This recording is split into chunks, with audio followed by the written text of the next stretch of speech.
Hey guys, Luna here, and welcome to my general thoughts on using AI, especially since with how much AI is going out there and above and beyond, I figured I will share my thoughts on it, especially since it's fairly important to do so.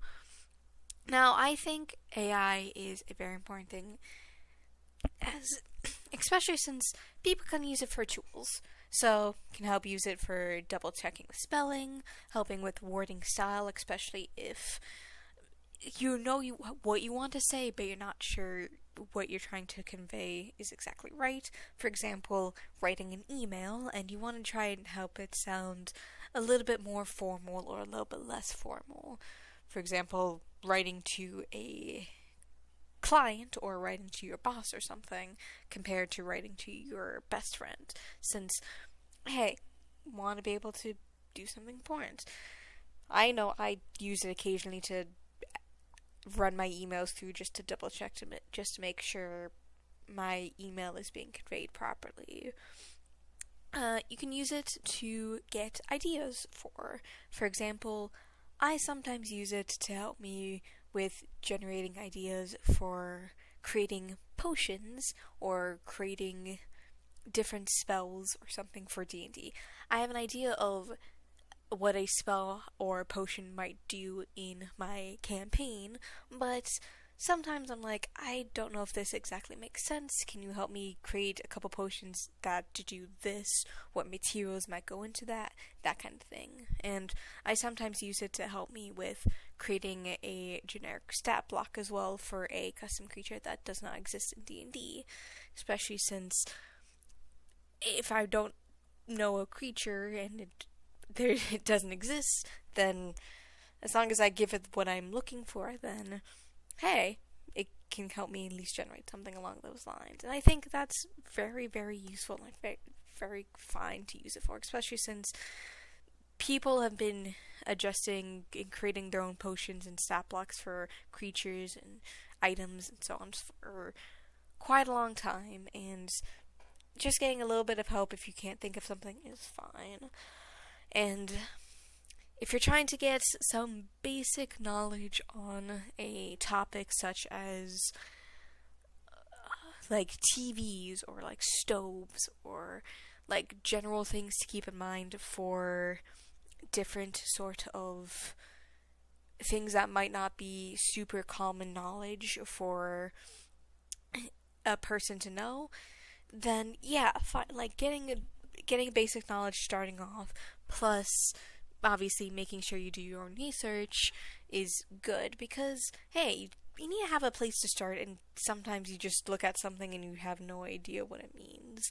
And obviously keep in mind that AI is not 100% perfect when it comes to general knowledge. It's just better to be able to know, hey, here's kind of like a general information, like for example, information on a like types of movies or something, like looking into movies that are being released recently and trying to figure out what the best is. Of course, you can look online for different types, but also doing your own research to actually what it means is fairly good to keep in mind. And it can also help with getting sort of different ideas for programming, crafting, cooking, that kind of thing as well, which I think is totally fine. If you know you have bread, peanut butter, and jelly, but you never heard of a peanut butter sandwich before, you can say, "Hey, I have these three items.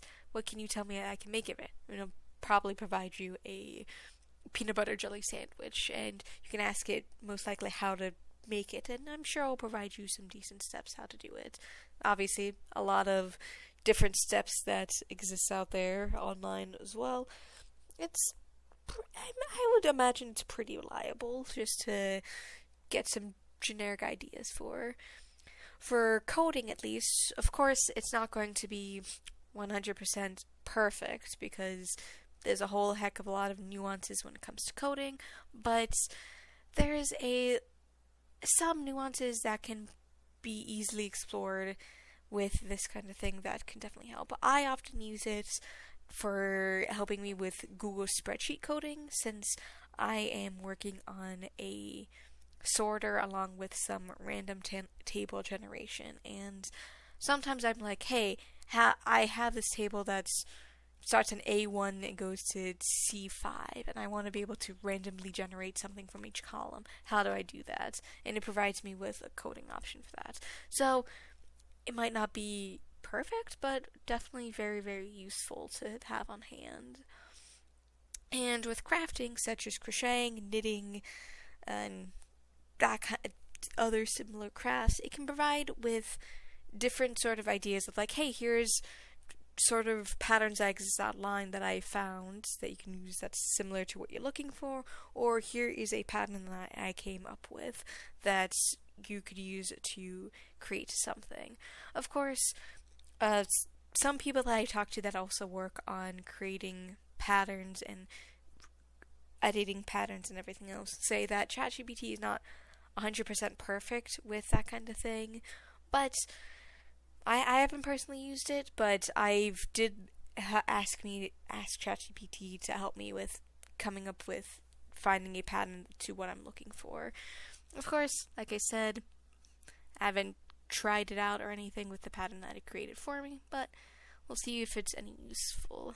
And my biggest thing that you should not use AI for is to completely write a story from scratch. Like, for example, a 300-page story that gets published and then released, and you get money out of writing the story. You shouldn't do that. You should write your own story off of it. Like, you should write your own story. Sure, you can use ChatGPT to help double-check some spelling and stuff, but for completely writing a story and selling it without saying, hey, this is a story based off of AI, that's not a good thing. And another thing is completely doing an art piece from scratch. Sure, you can get some ideas off of stuff from scratch, but here's an art piece I'm doing.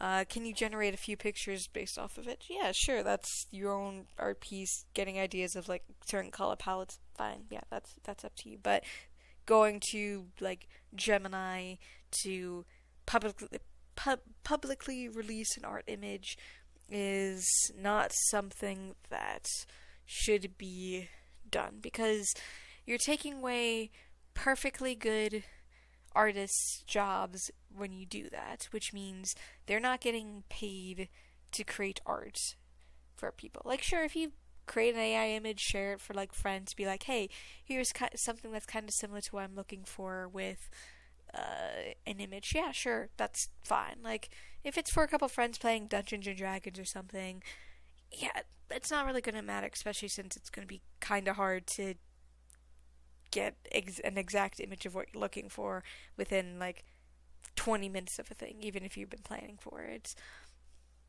Obviously, like I said before, don't make assumptions on the knowledge that it provides. Like, there's of course going to be some things that it could be wrong, because there's some information that's wrong out there. And another big thing is AI often gets trained on information that already exists, though my biggest thing is AI people should be warned if their information is being used for training of AI, because many people could not basically could say, hey, I don't want my stuff to be used for AI, because AIs have to get their knowledge from somewhere, and it only exists by the knowledge that exists out there. So yeah, it's like, yeah, the biggest thing is just, what can you do if it's not for that kind of thing? So like, please respect your writers, your artists, your programmers, and then everyone else that could theoretically be replaced by AI, because they should just be able to have jobs and not have to be worried about getting replaced by AIs. I know with me, I really enjoy creating art and writing stories and everything else. So every day I get concerned that people will no longer need me and toss me off to the side because I'm in a world where AI is basically no longer needed at this point. So, like, it's a big concern. But yeah, thank you everyone for listening to my short-ish rant about this, and I hope you guys have a good day, night, week, month of your lives, and may the stars forever guide your path wherever it might lead you into the future. And goodbye everybody, and I hope to see you guys again soon.